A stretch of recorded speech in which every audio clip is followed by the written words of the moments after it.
ಭಾರತ ತಂಡದ hit man Rohit Sharma ಟೆಸ್ಟ್ಗೆ ವಿದಾಯ ಹೇಳಿದ್ದಾರೆ. ಇತ್ತೀಚೆಗಷ್ಟೇ ಟಿ20 ಪಂದ್ಯಗಳಿಗೂ ವಿದಾಯ ಹೇಳಿದ್ದ ಅವರು ಇದೀಗ ಟೆಸ್ಟ್ಗೂ ಗುಡ್ ಬೈ ಹೇಳಿದ್ದಾರೆ. ಟೆಸ್ಟ್ ಮಾದರಿಯಲ್ಲಿ ಭಾರತದ ಅತ್ಯಂತ ಯಶಸ್ವಿ ಬ್ಯಾಟ್ಸ್ಮನ್ ರೋಹಿತ್ 67 ಟೆಸ್ಟ್ಗಳಲ್ಲಿ 40.57 ಸರಾಸರಿಯಲ್ಲಿ 4301 ರನ್ ಗಳಿಸಿದ್ದಾರೆ. ಇದರಲ್ಲಿ 12 ಶತಕಗಳು ಮತ್ತು 18 ಅರ್ಧ ಶತಕಗಳಿವೆ. ಇದೀಗ ಭಾರತ ತಂಡಕ್ಕೆ ಹೊಸ ಟೆಸ್ಟ್ ನಾಯಕ ಬೇಕಾಗಿದ್ದಾರೆ. ರೇಸ್ನಲ್ಲಿ ಜಸ್ಪ್ರೀತ್ ಬುಮ್ರಾ, ಕೆಎಲ್ ರಾಹುಲ್, ಶುಭಮನ್ ಗಿಲ್ ಮತ್ತು ರಿಷಬ್ ಪಂತ್ ಮುಂಚೂಣಿಯಲ್ಲಿದ್ದಾರೆ.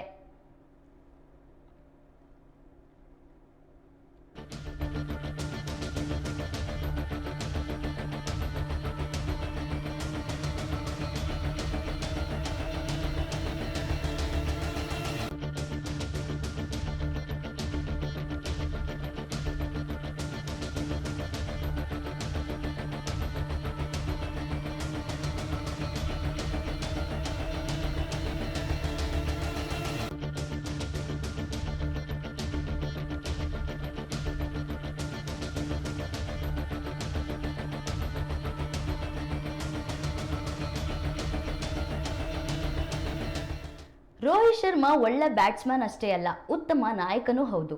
ಹಲವಾರು ವರ್ಷಗಳಿಂದ ಭಾರತ ತಂಡದ ನಾಯಕತ್ವ ವಹಿಸಿಕೊಂಡಿದ್ದಾರೆ. ಸದ್ಯ ಏಕದಿನ ಕ್ರಿಕೆಟ್ನಲ್ಲಿ ಮಾತ್ರ ಉಳಿದುಕೊಂಡಿದ್ದು, ಅದಕ್ಕೂ ಯಾವಾಗ ವಿದಾಯ ಹೇಳ್ತಾರೋ ಏನೋ. 2027ರ ವರ್ಲ್ಡ್ ಕಪ್ ವರೆಗೂ ಕಾಯ್ತಾರೋ ಇಲ್ವೋ ಅನ್ನೋ ಅನುಮಾನ ಕ್ರಿಕೆಟ್ ಅಭಿಮಾನಿಗಳಲ್ಲಿ ಇದೆ.